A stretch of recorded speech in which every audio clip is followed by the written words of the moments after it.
video number 6 back at Skyline here.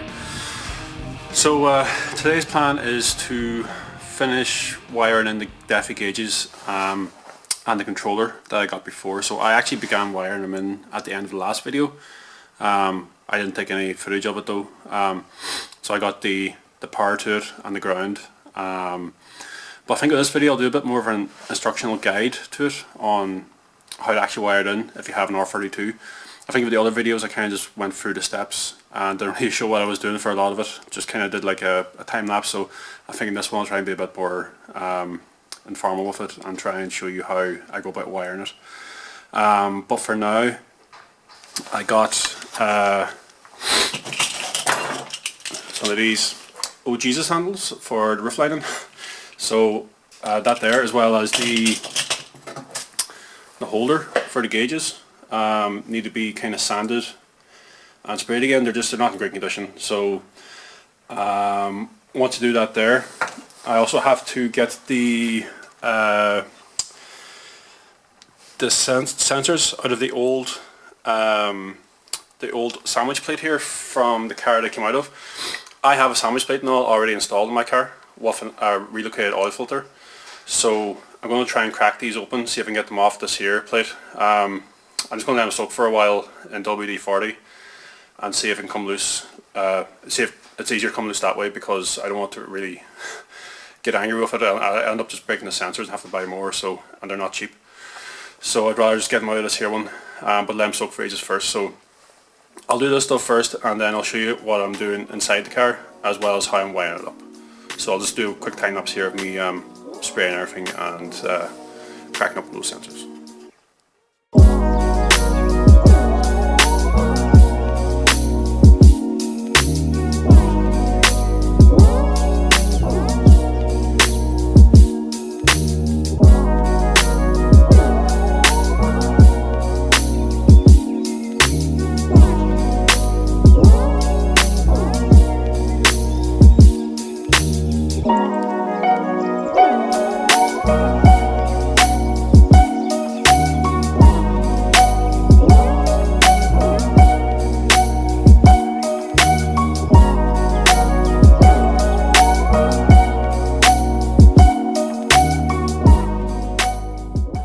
So as you saw there, I just finished spraying the Oh Jesus handles and the din for holding the gauges inside the car. So they were in pretty bad shape, had to be resprayed, and hopefully that's the last thing I have to spray on this car for a very long time. So in between the sprays I managed to get the sensors off the oil sandwich plate, as well as the this is for the water temp sensor as well. So here are the sensors. So that's the pressure one sensor and the oil temp. They're in pretty good shape. There's a bit of gunk on them. I think it's like gasket sealant or something like that there. I might have to go and get some myself. I do have some plumber tape to wrap around it, but I pulled out the old sensors that I had installed. This is the sender I had before. You can see it's all threaded here and it's kind of come off a bit. So some of that was actually, I had to pull some of that out of the hole itself. So I'm not sure if I want to put that in again. But the main thing here is that it's very hard to see there probably, but the sensors themselves actually fit quite comfortably in the sandwich plate that's already there. So what I'm doing now is trying to figure out the wiring on the inside of the car.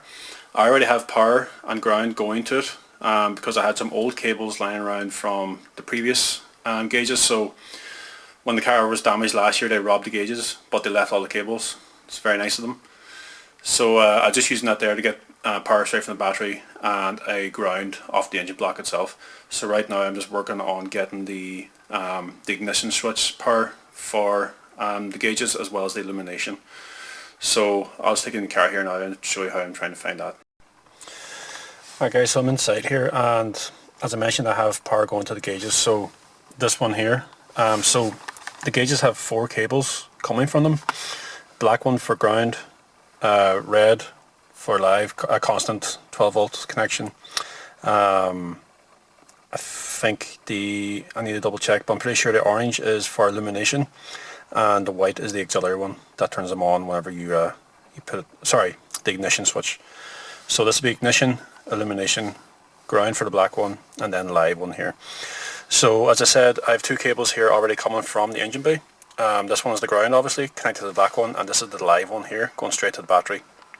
Now I do have a linkable fuse I need to connect on the battery end, but I don't have the right fuse size for the container itself, so I need to go and get one of those before I'm actually part them on. But I'll just show you here how I find the power for each one. So I have a ball multimeter, so sorry, you will need one of these to do this correctly, to make sure you get the right cables and the right power to the right ones. So I just have it set up to the DC voltage here for 20. So you want to put it at the closest number to the voltage of your car. So obviously 12 volts, the next one's going to be 20 up. So it should give you the right reading here up in the display. So I have the black one already going down to the screw here at the bottom. That's grounded. And if I just hold it here to the cable coming from the engine bay, should give me about 12 volts. So yeah, that's 12 volts there, 12 and a half actually, so it's a pretty strong battery. So I know this one here is grounded already, so that one's fine. So whenever I'm ready, I can connect this one up to the live connection for the gauges. Then I just went around the different plugs here that were connected to the radio that was also robbed. This one here does nothing. There's no power going to it at all. I don't know what it's supposed to be for. And then this big one at the bottom was the same. There's only one connection going to that. So then I tested this one here. This smaller one. So you'll need to check inside your own car to see what connections you have in the back of your radio. There's going to be something that sends power to it, as well as, 9 times out of 10 you have an illumination connection as well. So you need to just test and see which one comes on with the ignition and which one comes on with the illumination. So I'll just show you here now.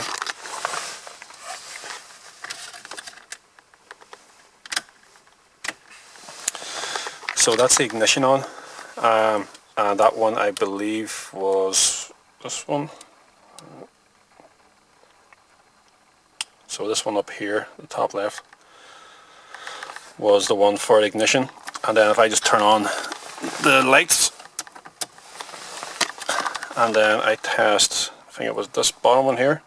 Yep, so that one wasn't giving me a reading there before. It is 12 volts, I'm being really awkward here of trying to hold it. So what I'm going to do here is just splice the cables behind them, use heat wrap to wrap them around themselves, and then use insulating tape as well. So I got everything I need in Halford, so insulating tape, the multimeter, and the connections and crimps and all as well. So I'll just go ahead and do that, and then I'll show you the finished product.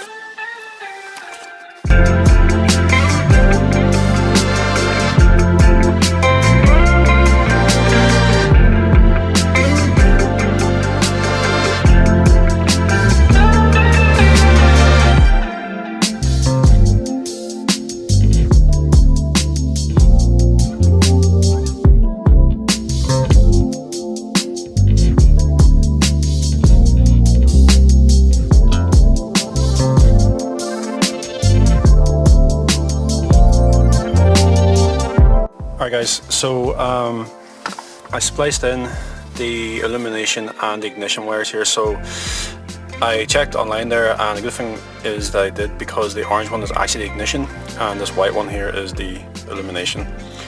So then I connected up the power one here, and I already had the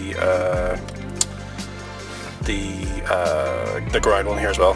Sorry about the mess here. Again, I haven't really had a chance to look at the wiring inside this car, but a lot of this will probably be cut out anyway.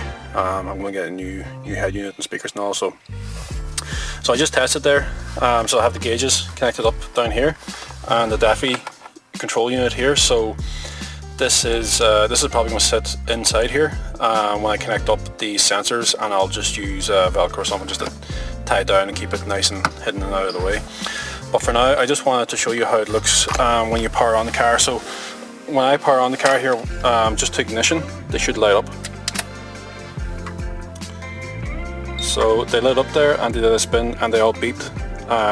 So that's good. So I've got one more turn. So they're actually flashing red because the sensors aren't connected. So one more turn, and then if I turn on the the illumination, so just onto the side lights, they light up there as well. So, and that there lights up as well. So that's how I know it's all on and connected. Just turn it off here. So what I'm going to do here now is just with these connections here, I'm going to heat wrap them, heat shrink them, and then wrap them with electrical tape, and I'll do the same here with these two connections as well, so it's nice and well, nice and insulated. Hey guys, so this video's turned out to be quite long, about 20-30 minutes in length, so what I'll do is I'll break it into two parts. So at this stage, you'll see that I finished kind of wiring in the gauges, but when I turned them on there was an issue, and they weren't lighting up for me. I couldn't, for whatever reason, I couldn't figure out what the problem was, so I kind of left it there. I went home, and in the next bit here you'll see that Shaun came up to give me a hand. So what turns out is there was actually a bent pin behind one of the connections, but you'll see that there in the video, so so stay tuned for the next video, which hopefully will drop pretty soon after this one. Thanks.